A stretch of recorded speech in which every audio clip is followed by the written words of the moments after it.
On this episode of Industry Relations, Rob and I do our year-end review and predictions for 2024. Let's go. This is Industry Relations, a podcast that's at the intersection of real estate and technology from an insider's perspective, with Rob Hahn and Greg Robertson. Hello, everyone, and welcome to a very special year-end episode of Industry Relations with Rob and Greg. This is your co-host, the Notorious Rob. And with me, as always, the fabulous Greg Robertson. I don't know. We gotta.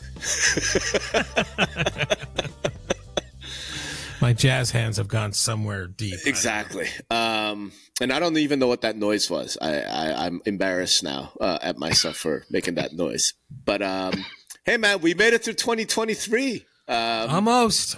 Yeah. Almost. I mean, obviously, we're recording this like a few days before, but by the time I think our audience gets this, it will be New Year's will be right on top of us. So this seems like the perfect time to do kind of a year-end review episode of Industry Relations. I think we had a great time with the Naughty and Nice list.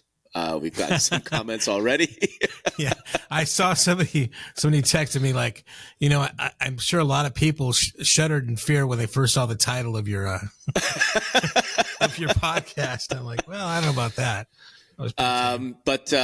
So this is, like I said, it's a year-end review, and I thought we would do something, and it was a great idea by you, Greg, that we might start by remembering, our colleagues, friends who left us this year. Yeah. We call this In Memoriam, and I think we would like to ask everyone just for a brief moment of silence while we remember them.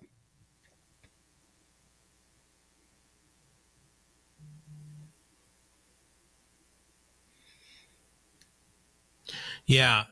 Thanks, everybody. I mean, looking back, it's the ones that I put up here are Renwick Cogden, who was the founder of Imprev. He had sold his company over to MoxieWorks a little bit before I did. Dan and I did. Sold it over to Lone Wolf. And then there was Frank Major. I mean, CTO of Bright MLS. I mean, just really, really shaking things up and doing a great job over there. That was a shock. And Rick Trevino, CEO of Metrolist Services. I've known Rick for, 20 years. He was a staple at Metrolist and was a tech guy over there. And that was just painful for everybody in that. And then, Lauren Wallace, man, I mean, you want to talk about a vendor's vendor. Lauren started up there in Canada, and he really just shook things up. I mean, it's his company was basically acquired by Vista, which was acquired by Stone Point, which acquired my company, Dan and I's company, W&R. So Lauren is somebody who I dealt with back in the day. This guy was just a trailblazer and didn't take any prisoners either. So it's just a huge losses, especially these two founders that, only had a taste of just after selling their companies. And it's just all of them just really breaks my heart. But yeah. We will miss them. So having said that, let's move on to our year-end review. And I think this is mostly going to be you talking because you come very nicely prepared for this episode, which is a distinct change from last week's episode. Well, yeah, I was being caught, where you're like, well, what would you name, Greg? What's your on your list and all that list? I'm like, God dang it, I didn't do anything here. So let's just reviewing, and this is not in chronological order or any particular order. What's the first thing that you want to review? Yeah, I think there are two things really. It started the year started off with like two interesting things that happened, and one of them was that, and I think we all looked at this as a positive sign for the industry, is that NAR won its case against the DOJ. Now, this was the case where they had come up with an agreement with the previous administration. They drafted this agreement, and then I guess then we had a new administration. They tore that up and says, no, we're not doing this. NAR said that's cried foul, and they took him to court, and the judge sided with them, right? So I thought, for sure didn't predict that at all. So There's no way that's going to happen. And I don't know. Right now, is there a thing now that might even be overturned again? I mean, so Oh yeah, it goes back and forth here a little yeah. bit. But I thought that was a very interesting way to start off the year. I thought it was an interesting way, and I think I might be the only person maybe in the industry who didn't think this was good for the industry or NAR. In fact, I remember writing at the time, I thought it was a giant mistake. I still think it was a giant mistake because what it then does is it really motivates the DOJ to go after NAR. And they were already motivated to begin with. And I'm not saying like I'm a fan of the DOJ. They're the fucking deep state, screw those guys, screw the government. But at the same time, you can't ignore the fact that like those are some scary motherfuckers over there. You don't want to piss them off. I thought it would have been better for NAR to just give up, essentially, just surrender ahead of time. Okay, cool. Like you're gonna pull out. What do you need? Bend over because now what the DOJ's got in store for you is 10 times worse. And yeah, I we're never really seeing got. that. Yeah, I never really got it because I think even the agreement, and they always said this doesn't mean we're not going to investigate you again, right? So it just was a weird. It's just a weird kind of thing. And there's some legal things I saw. I wrote a giant post about this. Like the appeals court will overturn this. So yeah.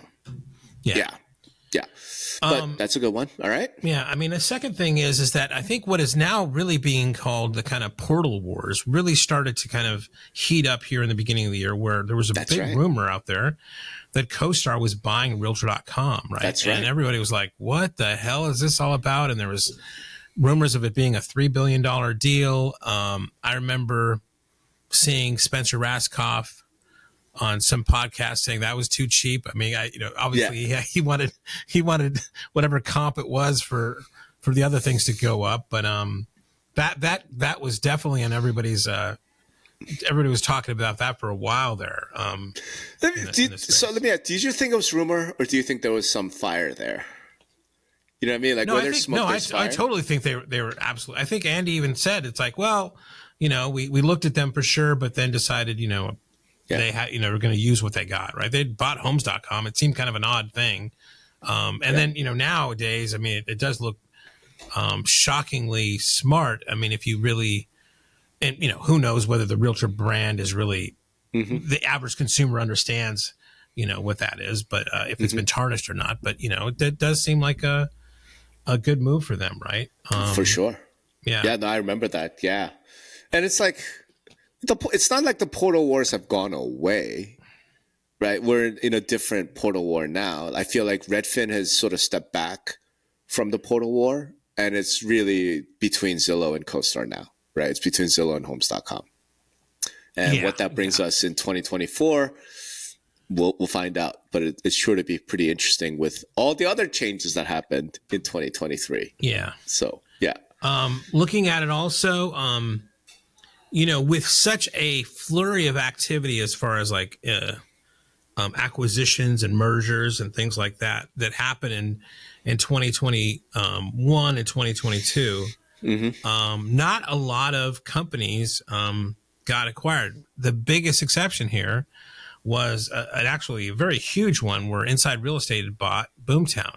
That's right. And that was kind of it for the whole year as far as big acquisitions. Right. And this was, I think, still in the first quarter of the year. Things hadn't quite settled in of how just miserable the market was going to be in regards to supply and interest rates and everything else. But there wasn't a lot of companies being acquired like in the fast pace. I mean, famously, I always tell the story of our acquisition. That was December of 2020.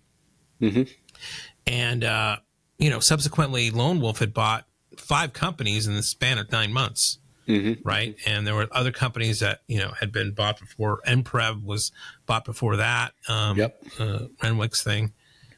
So yeah, just, that all just came to a screeching halt. I mean, what do they call these were the ZERP years, right? I think is the phrase I've been hearing, right? Zero interest rates. And then, we found out CoStar is not, in fact, going to buy Realtor.com. So that was another thing. And I put down here some notes like MLS consolidation continues.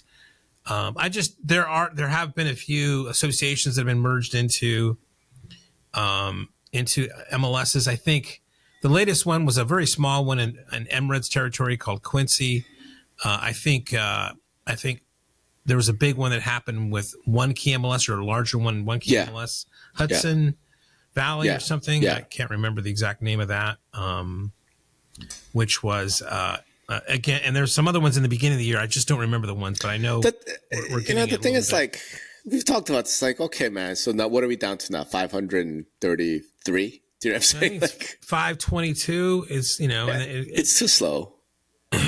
It's just too slow. I mean, it's about to get quicker. I think it is about to get quicker for sure. Agree on that for sure. Yeah, but you're right. I mean, there's a little bit of that. Yeah. I love this next one, man. This one's so big. Dude, the Zillow partnership with Open Door. Yeah. I mean, who could have predicted this, right? I mean, these guys were basically, Rich Barton had gone on to Ben Thompson's Stratechery podcast and had at one point called Open Door an existential threat to Zillow. Yep. And then they went all in, and then they whimpered out of the iBuying market. And then, strange bedfellows, right? I mean, dogs sleeping with cats, Zillow partners with Open Door. Sure. Which was, again, blew both our minds. But I have one that's directly connected to this a little bit more after this happened, which is that Zillow and Redfin have done a deal, right, on new construction. So now Redfin is getting fed by Zillow. Like, again, that's a scenario that I don't think either one of us would have seen 5 years ago, let's say, right? 4 or 5 years ago. Well, with new home inventory, with newer homes, new homes being such a large part of the active inventory now, had to do something, right? Because but the fact that there like a story in the middle of the year or sometime that was like half or a third of the active listings sold were new homes or something. 30%. Ridiculous. Yeah. But the fact that Redfin chose to do a deal with Zillow like that instead of kind of going off and doing their own thing, which is, I think, what they would have done in the past, because they saw themselves as a direct competitor to Zillow. I mean, what that says to me is, in the exact same way that Zillow partnered with Open Door, obviously it happened after, where Zillow said, we're not in the iBuying business, so we're going to partner with the top iBuyer, right? This almost says to me that Redfin's kind of like, we're not in the portal business. Yeah, you see what I'm saying? Well, they're not even in the employee, real estate agent business anymore. I mean, but they are. The problem with Redfin they is are. They're just so right now is like they have never been profitable, so they haven't really proven it out. So again, that's for them wrong. To spend money to go out there and kind of acquire new home data, I don't think they had it. Just the board had the muster to spend that money on that, right? When they can get it cheaper, no matter what their ethos is. I mean. We'll find out what this means, if there's any actual meaning. It could just be, a couple of morons on the internet speculating. I'm just saying, like, Redfin doing that deal to me signaled that maybe Redfin's really, really thinking of, we're a brokerage. Obviously we have a website like any other brokerage. It's a very large website. It's a really good website, but we're a brokerage first and foremost. We're not a portal. Let's partner with the top portal. Yeah, that's all I'm getting at, right? The whole Redfin thing too is just like I always say about this business.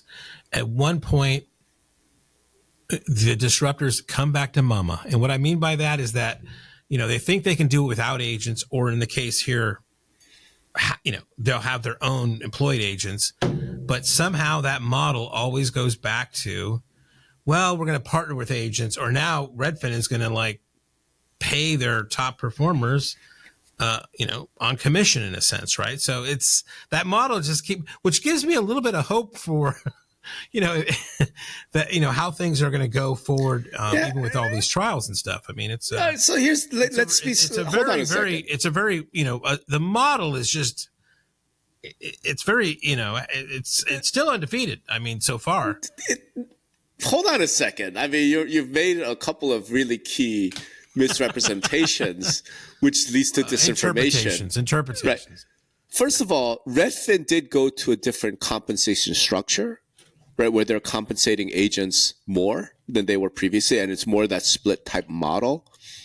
But those agents are not independent contractors, they're still employees of Redfin. Let's be clear about that. Yeah, okay, right? sure, okay. Redfin is still a W-2 agent company. They're just changed the comp structure. Well, they're both, right? They do W-2 and they do partnerships with agents in areas but they don't have any 1099 independent contractors running around telling managers to fuck off, like other brokers do. Right. And I think what we're going to see next year is that W-2 element is going to be real important, especially as like compensation models change, as these rules, like we'll find out in February or March what the injunction is going to be.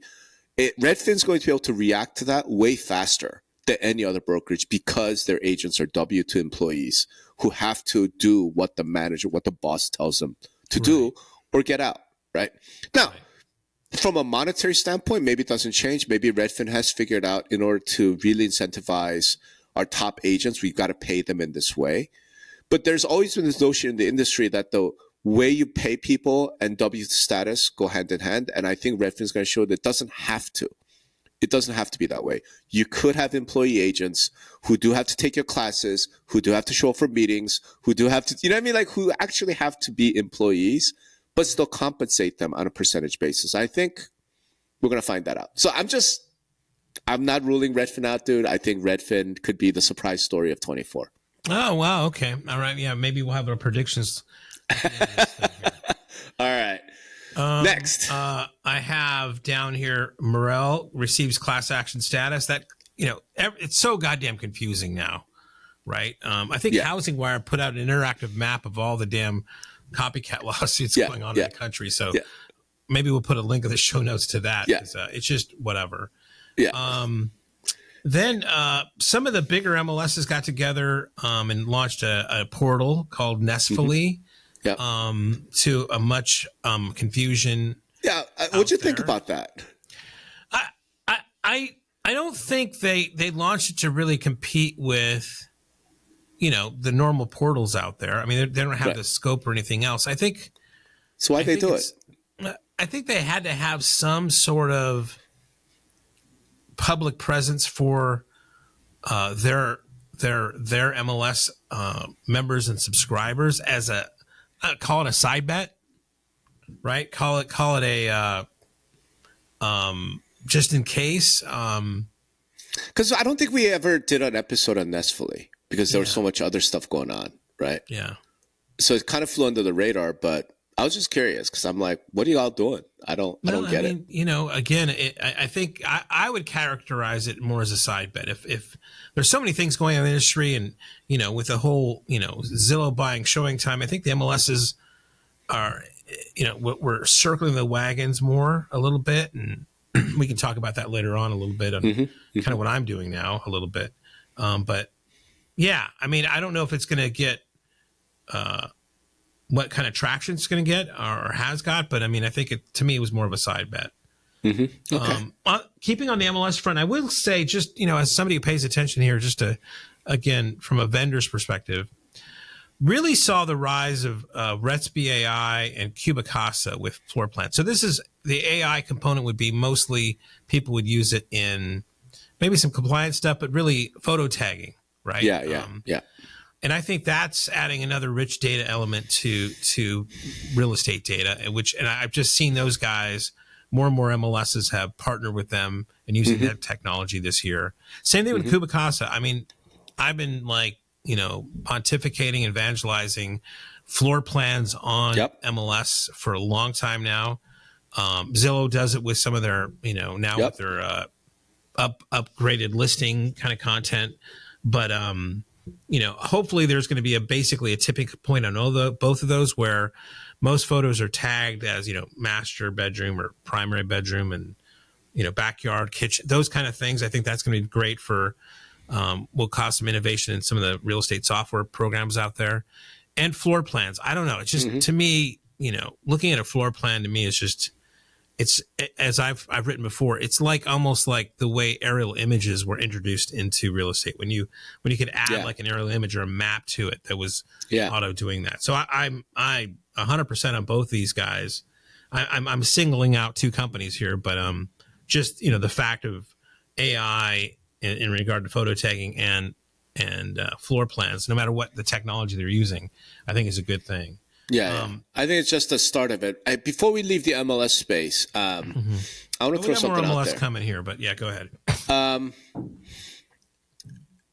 Because it just occurred to me as we were talking, like maybe something about 2023 is a non-event, something that did not happen, right? Which again we haven't talked about at all, right? So maybe we got to revisit this issue next year. Like, God, now even the name is slipping. The MLS tech company that 4 MLSs got together and bought. Remine? Remine. Yeah. Have we heard anything from Remine in 23? No. I mean, no, not at all. I mean, right? I just the fact that I even forgot their name. You know what I mean? Like, yeah, no, actually I just posted something on Vendor Alley where my old company Lone Wolf, they were Real Comp MLS had adopted Remine Docs Plus, which was like a right. Transactions kind of right. forms thing, and then just this week they announced that they're bringing Transaction Desk back right to Real Comp, and that mirrors something that happened in Las Vegas last year, Greater Las Vegas. They had gone to Remine and then went back to Transaction Desk. Right. So, I don't know. I mean, if there's like the worst transaction of ever in real estate, I mean, that's got to be up on the list there. But what I mean is, like, when Remine, that deal first happened, I remember saying something about, look, I don't understand how you're going to have the 4 MLSs, who are all like these tiger, leaders. Like, right. I remember Kip Cooper sent me a T-shirt. It's like he had a T-shirt made, and yeah. I was like, okay, like we'll see. But the thought then was that because Remine is owned by MLSs, that other MLSs would be much more open to adopting it. And I think it's pretty clear no one has. And again, I'm not saying this happened last year, or this year, but the fact that with everything that's happening, that this year we didn't once mention Remine. Yeah. Like you and I have heard absolutely nothing about some MLS somewhere adopts Remine. None of it. It's like, and I guess I thought of it because when you're talking about Nestfully, it's sort of the same dynamic. When you have MLSs coming together to do something like this, like, really, guys? Like, have you looked at your governance model? I just want to, just make everything clear. I mean, Rob brought this up. I've been famously a kind of a Remine, I've been very bearish on Remine, right? So, hater, and also like a really bearish on MLSs thinking that they can become a vendor. Now, full disclosure, I am now working with MLS Aligned, which is a software company that is doing a showing software called Aligned Showings. And I think this group of people realize, okay, they're being very successful with their own ownership in deploying it, but it's a different animal when you want to go out there to the market. And that's what I'm trying to help them overcome, so that you don't have a situation like's going on with other kind of these MLS initiatives. So yeah. I'm walking a tightrope here. I hear you. Yeah, I hear you. No. And I know the MLS Aligned guys. Like I could just I might have done work for them in the past, right? Yeah. And since I'm no longer bound by it, like here, my take on MLS Aligned is, why don't y'all just merge? Right. Yeah. Yeah. Why don't y'all just merge and become one giant MLS? I don't understand. Well, because we know why. Because governance and their boards and their blah blah blah. It's we'll get into some predictions at the end of this, like we said. Yeah. All right. So anyway, I just wanted to mention that because as you were talking about Nestfully and REST, I'm like, how's that we not talk about Remine at all? We didn't plan this out. Either. No. It would be unusual if we planned this out. Emily and Jeremy and Kip and Miami, I even forgot the last one. It was Miami, I think. Miami. Okay. Then, Rob brought it up. I didn't bring it up. All right. Yeah. So we'll continue on here. Hey, you know what? If we're wrong, feel free to tell us and come on the show and tell us like all the progress you've made with Remine and how many other MLS have adopted Remine. Like, feel free, come on board. I'm happy to be wrong. So I'm very often wrong, as Greg and Sunny is there a remind me. crickets button here on my pad? Anyway, all right. Speaking of AI, Speaking of AI, I just put this on here. I don't remember if anybody's done this in real estate, but it was like every conference, every speaker, it was AI. I mean, it's just like it happened in real estate. It happened in real estate. Everybody just talked about AI. Yeah. I mean, every speaker, everything you read, it's all about AI. This is predominantly a tech thing, but good Lord, if somebody says AI one more time, I think I'm going to throw up, right? I mean, okay, well, I'm about to say AI one more time, so we're going to be talking about AI for a long time here. The thing that puzzles me is, and I just wrote about this in my predictions post, like why everybody's talking about AI, but every talk at every real estate conference, every real estate magazine, every real estate anything is like AI is wonderful for real estate. This is going to really help real estate agents, right? And I'm like, yes, but like, it is going to replace a whole bunch of real estate agents, right? I mean, can we agree on that? Here's what I mean. Real estate is a macroeconomics driven industry. In other words, brokers and agents do not go out there and create demand. They don't create supply, right? They just broker, like supply, like they just match buyer and seller essentially and do a transaction. The reason I say that is 2023, and this is one of our big things, so I'm just pulling it forward, is probably the worst year that I can remember in terms of transaction numbers. I think NAR just released their numbers, say we're going to come in under 4 million homes sold, existing homes sold this year, right? And again, lots of reasons, but the reasons have nothing to do with the industry, right? The reasons have to do with interest rates, the reasons have to do with inflation, the reasons have to do with whatever, Pandemic. Right? All this sort of macroeconomic factors, right? Okay. So if the size of the pie is fixed, in other words, like the industry does not affect the size of the pie. We're not like cars, like where automakers could make more cars and increase the number of, right? Okay. In that scenario, when you introduce something like AI, that's going to make agents far more effective and efficient, and like, doesn't that naturally imply we're going to have concentration of transactions and power in the best top 10%, 50% of agents?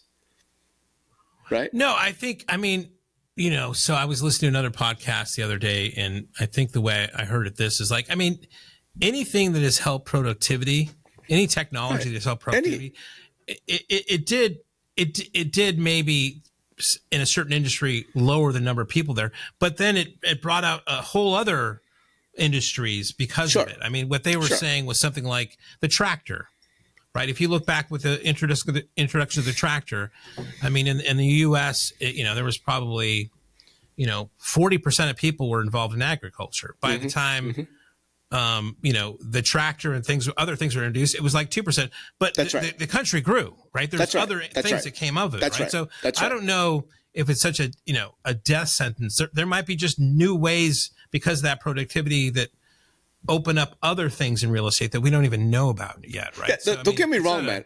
Yeah, I'm a fan of AI, like that productivity feature, because again, I feel like I've been saying this over and over. Like, there's value to the real estate agent, to the good realtor, right? There's real value there, yeah. And I don't think that goes away because human beings are human beings. I'm just pointing out if AI is what it becomes what people think it's going to become, then like one agent's going to be able to do 200 transactions. Right, without any drop in service levels. Okay, that's like 190 transactions that other agents aren't going to be able to do. So guess what? Those other agents are probably going to have to go find something else to do, which again, at a macro level, maybe is a good thing because maybe some of those agents should be doing something else. Right. In fact, I'm fairly convinced that a huge chunk of agents, huge chunk of realtors probably should be doing something else because they're really bad at their jobs. Yeah. Right. And if AI is what makes that happen, fucking fantastic. I'm just pointing out, like, it's odd to me that very few people at the conference circuit, in the publications, they're doing the rah-rah AI thing, is even bringing that up. And I'm just like, yeah, okay, but shouldn't you bring that up? Like, isn't this like an obvious thing? Hey, this AI is wonderful. It means that 80% of you are going to lose your jobs. Like, I think there's nothing you really can point to right now other than that vibe of it's going to make people more productive. of course. Once the killer apps or the kind of the training happens on specific databases or whatever that shows the power of that, I think you'll hear more of that, right? But I mean, yeah. It'll be interesting if 24 we have all the real estate conferences still talk about AI, but as a real threat. That'll be really amusing. Yeah. Well, that's part of the narrative, the main topic, right? Yep. Again, going back to the portals a bit, there was a new CEO at Realtor.com announced, right? This is, I think, somebody from their Australian market. So to me, that I don't know if that's a signal or not, but I did, there was a kind of a point in time where we were seeing, and I don't know if it became because there were so many conferences or we had that one year where they were overlapping, whatever. But, we did see, I think, a lot of the industry events, the attendance was falling a bit. And I think this was due to basically cutting budgets because of course, if you look at the lowest transactions ever, I mean, that a lot of the models out there, if the agents aren't producing, they're not buying. And that caused people to spend less. Right. So we have that going on. Yeah. Again, portal wise, homes.com announces that they were now surpassing realtor.com traffic. Realtor.com took up section of that. There's been some brouhaha, what numbers, nobody's really public with what they're using. So, I don't know if I'd put an asterisk on that, but I mean, again, you've always been very, very bullish on CoStar and, so far the guys, over there, Andy Florence is delivering, right? So, there are very few people in the world that I would like to fight against less than Andy Florence. Okay.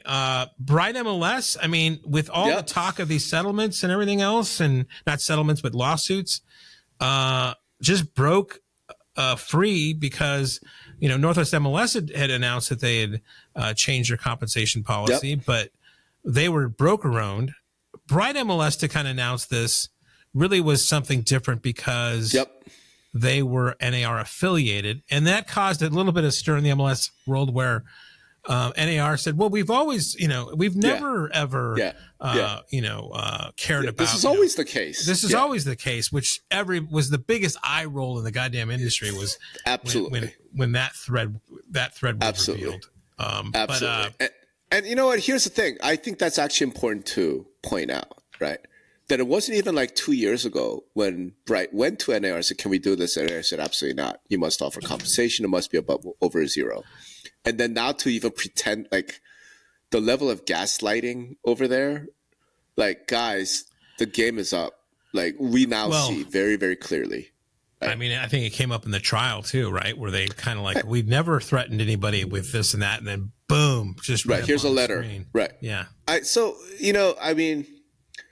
But the important takeaway, I think, from that episode, as unimportant as it is in the larger scale of things, the important takeaway to me is that NAR either has no appetite to enforce its rules or has no ability to enforce its rules against an MLS like Bright. Right. And, I think I kind of touched on that, wrote about it earlier this year. So here's my question. What happens if Bright says, you know what? Take any other mandatory policy, clear cooperation. Yeah. If Bright says, fuck that, we're not doing that. Yeah. Is NAR going to enforce it? If you're not enforcing that, what are you enforcing? Right. And if you're not enforcing anything, then talk about a paper tiger. Everyone thinks NAR is all this powerful and whatever. Is it? Right. Well, I mean, it's not you're not looking very good right now, right? So, and it all flows from that decision. When Bright MLS said we're changing our compensation, NAR did not enforce its rules and pretended like that was always the rule.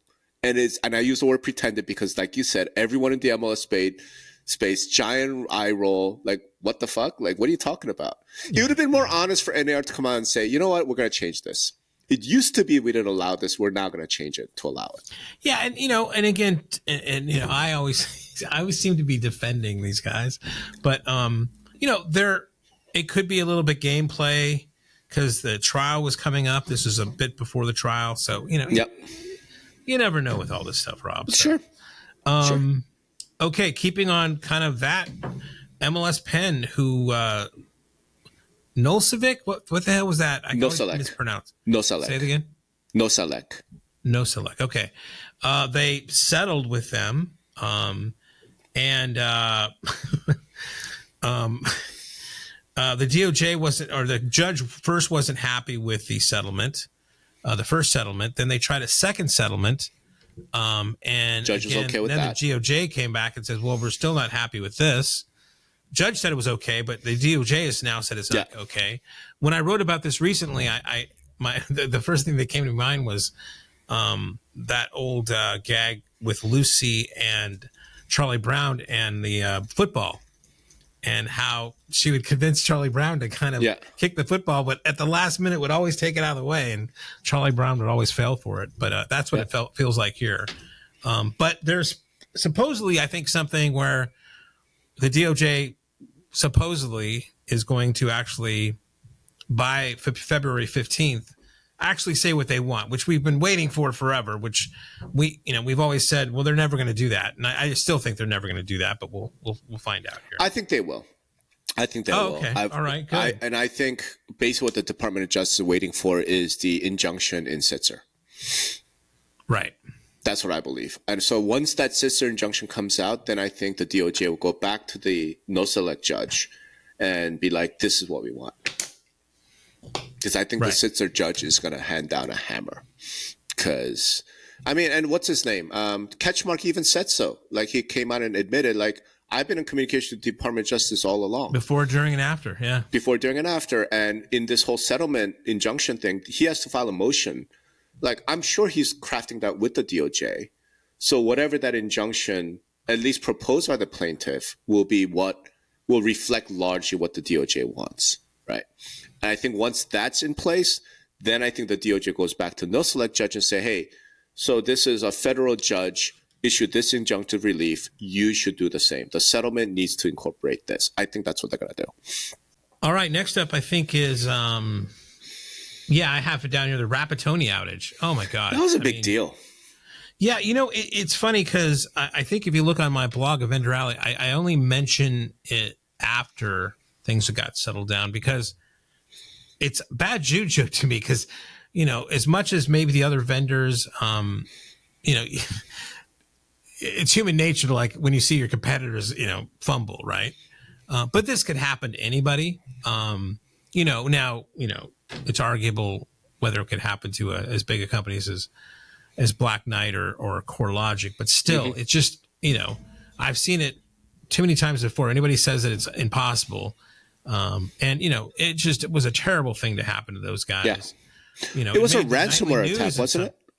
It was it ransomware attack? Yeah. Okay. Yeah. Yeah. I mean, there've been other MLS companies that had that happen to them before. But it's just like, it's something you don't want to pound on for sure. And from what I read, there's a lot of people that came together. I mean, there's a lot of MLS software companies that, chipped in, right? Zenlist. Yeah. I think, RPR. I know CoreLogic and Black Knight had to do some things to help because they're all kind of connected. So, maybe, I think it turned into be something where the industry got together. But yeah, the Rapatoni, just a travesty to happen to anybody. What's interesting about that is since that happened, I think right now, as we speak, I think First American is going through a just off of the Mr. Cooper NationStar thing. Correct. Right? So it's like, it's almost conspiracy theory time. It's almost like whoever did this went after Rapatoni first, and then once they figure out how to do it, then they went after the title companies, right? Which is where the real money's at. Like, it's not out of the world. Like, there are organized crime, elements doing cyber attacks. Who the hell knows? But, I thought one of the interesting things about the Rapatoni outage was, to your point, like how quickly sort of the industry rallied around to try and fix that problem, try and help sort of brokers and agents. It wasn't necessarily like a perfect thing, which then suggests like, yeah, people are probably going to be having a lot of conversations around backups and things like that. But good, maybe that's what we needed. But yeah, I remember that. That was a kind of a big deal. Yeah, for sure. And then we get to the big ones, man. Yeah. There were rumors all throughout the year about a story dropping regarding some sort of sexual harassment inquiry at NAR. And then it hit. It hit the New York Times. Names were named. Belt buckles were shown. Lots of kind of sordid, or hints of sordid details were out. And which came basically at first to some denials, and then later, some resignations. This is when Kenny Purcell left the president's position of NAR, and that's when Tracy came in as the new president of NAR. Interim, yep. Interim, and then the calls for the heads of NAR, right, to leave or resign, right, and this is all with the backdrop of the Sitzer-Burnett trial, coming up. Yep. And that's the next thing I have on here is, just right on the heels of that. Yeah. Sitzer-Burnett comes out, and the whole industry is focused to Missouri. Yep. And what's going on with these 9, or was it 6 or 9? It was 6. I mean 9 total, but ended up being 8. Yeah. Yeah. Non-homeowners deciding the fate of how consumers are charged for real estate. And boom, that's the big thing that happened. That's the big story of the year, is that the jury came back and was for the plaintiffs for giving Sitzer-Burnett the win, and NAR and Berkshire Hathaway and Keller Williams the lose. Anywhere and Remax had settled beforehand, and you made them, part of your most interesting people here list, as far as, and they look like really smart people for kind of getting out of there. Now, there's other things going on here, but I mean, for this thing, they definitely dodged a bullet on that. So I know one of the things you have on this list is Bob Goldberg retiring early, right, which was kind of an event. Here's the question: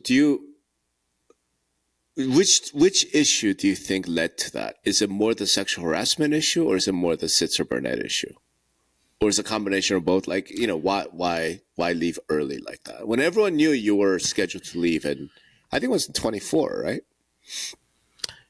Well, I think, was it at the end of this year? No, I thought it was next year. I thought it was through end of 24. I could be wrong. I think, you got to say I would say it's probably a combination of both, right?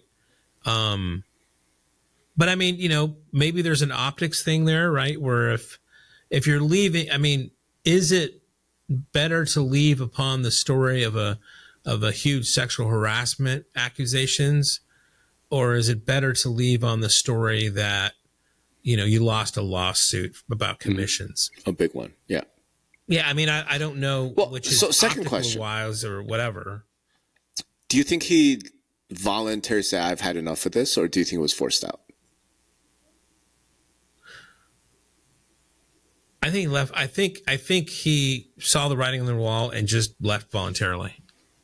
He just said, "Hey, I'm supposed to leave whenever he was supposed to leave, but enough of this. I'm out. I don't need to deal with this drama." Well, I don't know if I don't need to deal with this drama. I don't think Bob would, shy away from a fight. It's just that. But right, because then he was forced out. Yeah, I don't know. I don't know. I don't know what, Of course you don't know. Neither of us know. Yeah. I'm just asking you to speculate like a proper blogger on the internet would. How does it, you always hear that the two cliches are like, it was a mutual decision. Of course, and then the other one is like, I really wanted to spend more time with my family, right? So, all those things, everybody says all that stuff and nobody knows what the real story is. But right? you resigned from your post, right? And that was clearly you going, I want to do other things. Like, you know what I mean? There was no, that's clearly, Greg Roberts was not forced out, unless you want to tell me otherwise right now, but in Bob's case, like, there's some questions around that. You know what I mean? And if he was forced out, then the question is, who forced him out? Right. I don't know. I mean, remember the executive committee came out in full support right after the allegations, right? I mean, I know. I mean, I don't think it's really, as much as I said, there's these cliches and everything else. I still think there's times when a leader knows, it's time to go, right? I mean, it's time here. I mean, I've whether it was true, not true, or exaggerated with the sexual harassment stuff, that's an L, right? As you said in the naughty and nice list, I mean, he's got to take that L. This lawsuit, another big L, right?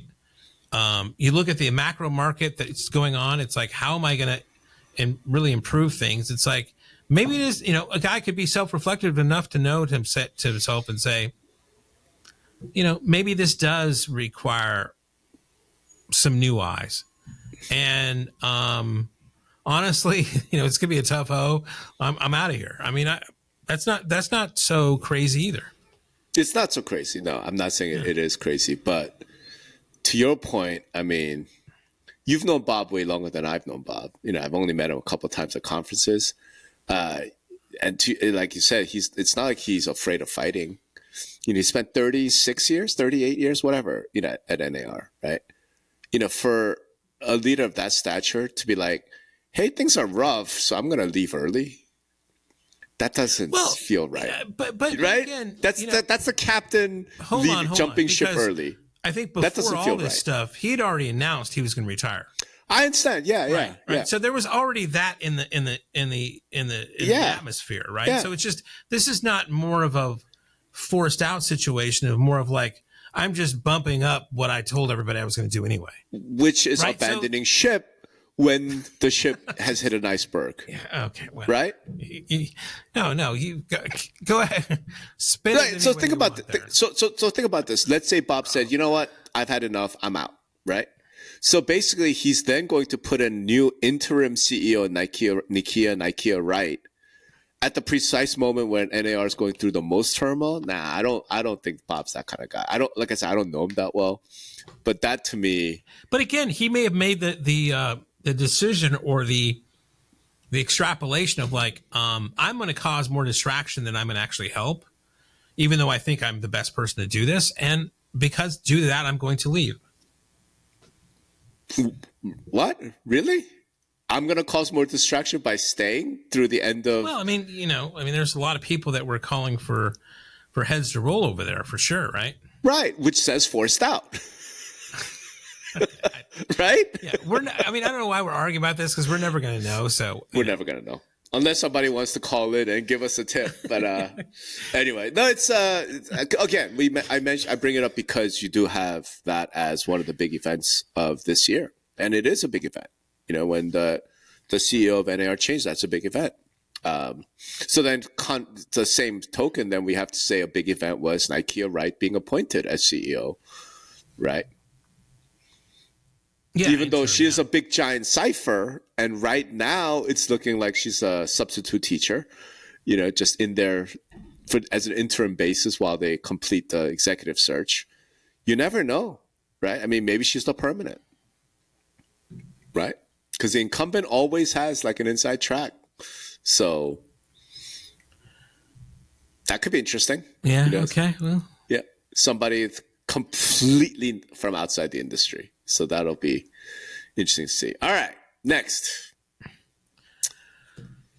We will end this with this, I think, because this is like the story of 2023, if you will. Yeah. Just a crappy housing market, right? Interest rates, below 5 million or 4 million, as you say, which is a crazy number. And what's going to happen as far as we know what's happened there has not affected really the membership at all yet, right? Right. But we've got a lot of other forces. And again, let's be honest, all these lawsuits we're talking about are going to take still years. None of the, maybe the injunction that is ruled or something might do something here, but or whatever the DOJ, if something has to happen. But I just don't think it's going to happen that quickly. So, but let's also, Lynn, let's leave on a positive here. I mean, it's been incredible with how the unemployment has dropped. More people have jobs than ever. The inflation is down to kind of like, I mean, it's almost in the rear view window. And we've had the largest, with stock market is like had reached new highs, right? So, I mean, there's a lot of, what do you laugh? These are three facts. Yeah, I mean, are you denying these three facts? Yeah, I mean, I don't believe in government numbers. Okay, all right. Well, I don't believe government numbers. Well, we've been using the same goddamn government numbers forever. But that's fine. I'm just saying, like, look at grocery bills. Like I just don't buy it. And unemployment is the lowest. Again, okay. Yeah, labor force participation being a different number. I get it. All right, it is what it is. We'll see. Like you're right. Probably right. You're probably right. I'm the conspiracy theorist. There's no doubt. I'm just saying. I don't know. I mean, I think if everybody looks at their 401k, thing, this, especially after this last couple of weeks, this is it's ending on a huge rally as far as the stock market for. I suppose as a guy who looks at that all the time now. Yeah. Look, people like you and me have clearly benefited. I get it. We're in the upper, whatever. But I'm not getting that vibe at all from the rest of the country. It's funny. I work with a younger guy. His name is Cole, and his friends call it the vibe. What is it? Vibe session, right? Meaning there's really all the numbers are what they are. And his friends might be making more than they ever have. They have jobs and their friends have better jobs. And the stock market's up. Maybe they're not participating. All these factors are there, but the vibe is one of like, it's not like, it's almost what you've kind of expressing now. I'm saying those numbers, you're laughing because there's not a feeling of that. I don't know how that translates. There's not a feeling of it because there's not the reality of it. Yeah. I mean, I don't know. I can't have an argument with somebody when we have numbers and we've been using these numbers and they're just going to say, I don't believe in those numbers. So fine, let's use government numbers. Okay, I just don't. Let's use government numbers. Right, let's just use government numbers. I mean, I was trying to end this on, go through this and have it on a high note as far as highlighting some things that were positive. But believe me, we're going to end on a high note. I'm just saying, fine, let's use government numbers. Like home prices have done what since 2019? Up. How much? Like 50, 60%, right? It's insane. Yeah. It's insane. How much of real wage growth from 2019 for Cole and his buddies? It has not moved beyond any of the averages that it has been forever. Right. It's not 50, 60%. So when we're talking about vibe session, it's because those young men aren't buying a house. No, they're not buying a house anytime in their fucking lifetime, right? So right. That's using government numbers. So using government numbers. You're saying, okay, if you want to buy a home, that particular segment, which we happen to be in, is miserable. Absolutely. Right. Yeah. But there's a lot of people who don't buy homes too. Okay, fine. Fine. So now you want to buy a car. Have you looked at car prices of late? Like gas prices? Like, okay, let's use government numbers. That's all I'm saying. But again, I'm the conspiracy theorist. I totally get it. I'll own it. I'll own that part of things. But to end on a high note, I do want to point out that I think I get the steak dinner, right? I think I win the bet. I think on the below 4 million, I could not even imagine that you will. But that's absolutely steak dinner for Rob. Happy to provide that for you. I will take suggestions from the one-on-one. I know. I will take suggestions from the audience as to what steak I should order whenever it is that I see. You decided where we went to go have my steak dinner, so I think I get to decide. You get to decide. You and Sonny can come with Jen and I and have our steak dinner. Well, let's go. Let's on that. Let's as we have a wrap up here. Let's do some predictions of our own. Sure. Right. Let's start off with that. What's your predictions? And we'll put a little tag on a steak dinner on these ones too. Here. What's your prediction for home sales in 2024? I think existing home sales 2024 come in under 4 million. Again. Wow. Okay. I'm going to say over 4 million. Is that a bet? Sure. Yeah. Okay. Over under. Right. Yeah. I'm under 4. Okay. You're over 4. Right. Okay. Good. Okay. NAR membership. When? You tell me. So I would say end of 24, which means we're really not going to know until like January 25, right? You know what I mean? Like, because when NAR dues, this billing cycle, right? We're not going to know until sometime in the spring as to what the membership numbers. Well, they release numbers every month, right? Yeah, they do. But I mean, I'll point to the website. Yeah. But I mean, it's like all the 1.6 million realtors right now have to renew their NAR membership for 24, like right now. Well, if I join an association in July, I only pay half. I think there's like some prorating. I do remember that. But the renewal, I'm just saying the renewal notice have already gone out. So people have renewed, right? So I'm saying this. They put numbers out every month, right? So they're going to put a number out in January. They're going to put a number out in February. Are you saying the February number of 2025? So let's say, basically the ending of December 24 numbers, whenever NAR puts it out. Well, again, they publish every month, right? So are you calling? But are they publishing for that month? Well, it says December X, January X. I mean. Yeah. So I would say January of 25 then. Okay, January 25 numbers, right? Right, because that probably to me released reflects in what February, right? So January 25, what's that number? I think it's going to be below 800,000. Below 800. So that's 50% loss. I mean, I'm going to win this bet. I mean, come on. All right. I say it's above 800. Okay. All right. Jesus, you're making this really easy. Yeah. I got 2 steak dinners coming up. Yes, you do. I don't know. No, you have one. You have one coming. I have one coming. So it'll cancel each other out. We'll see what happens there. Yeah. Okay. Third one. What's the third prediction that we should? Okay. So I'll do this. We'll do it. We'll do the predictions as bets. Okay. Okay. Yeah. All right. Yeah, for sure. We might agree though, but we'll see what happens. Okay. Does NAR declare bankruptcy in 24? No. Yes. Okay. That's another bet. Oh man, right on. This is so good. All right. Number of MLSs at the end of 2024. And to your point, how many are there right now? There are 525. You said. Okay, right let's now? And like I think 522. You said, right? Yeah. So let's T360 does a great job putting out the real estate almanac. Yep. And that I think comes out usually they announce those numbers in March.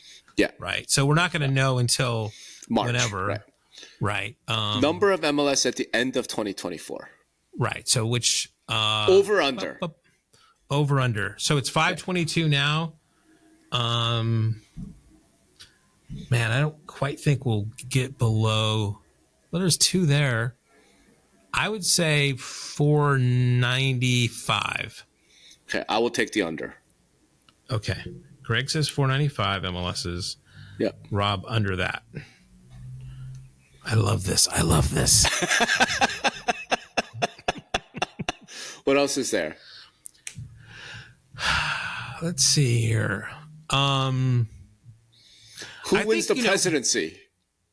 Oh yeah, it's the Democrats for sure. Okay. So I'll take the other. Do you think Republicans win it? Yes. Now notice I'm saying The Democrats, not Biden. Yeah. And so I'm doing the same Republicans, thing. I'm saying Republicans. I don't know if Trump's going to be allowed to run, but you know. Yeah, exactly. Okay. That's assuming there's an election, by the way. Assuming there's an actual election.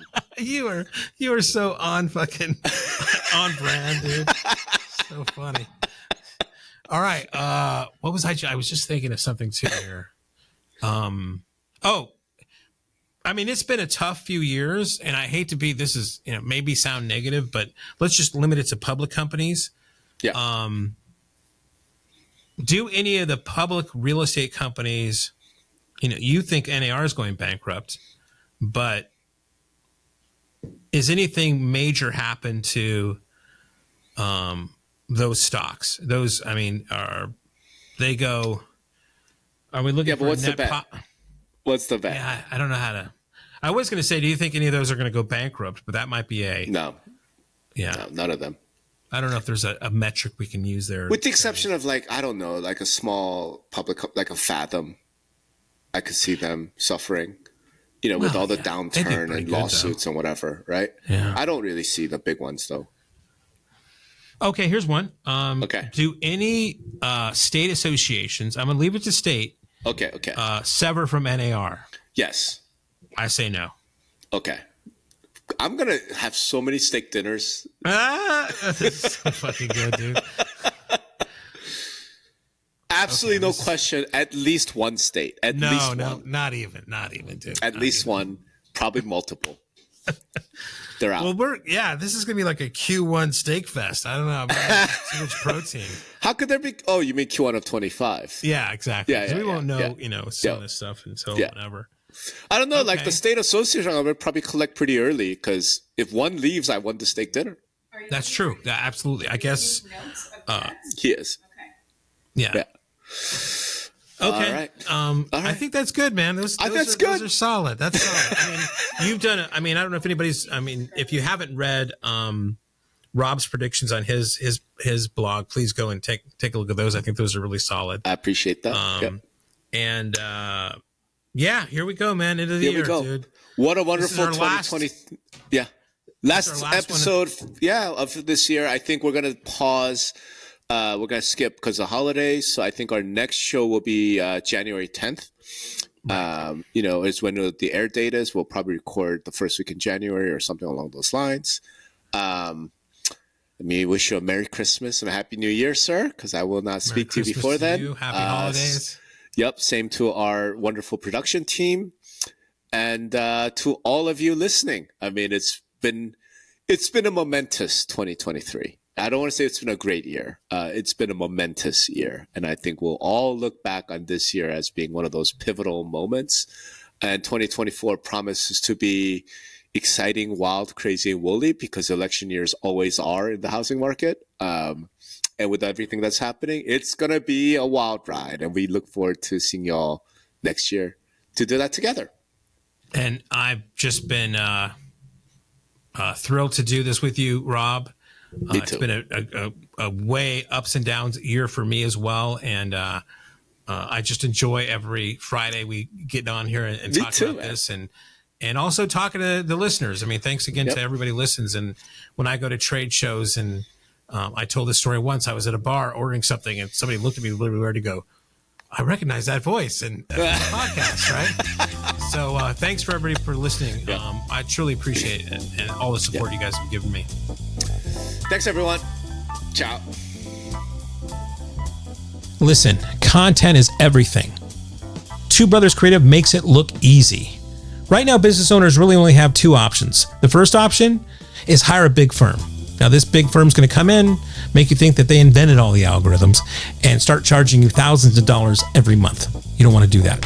Second option is to do it yourself. Well, that means you got to learn SEO, SEM, copywriting, marketing techniques on the web. You should be really focusing on your own product. But now there's a third option.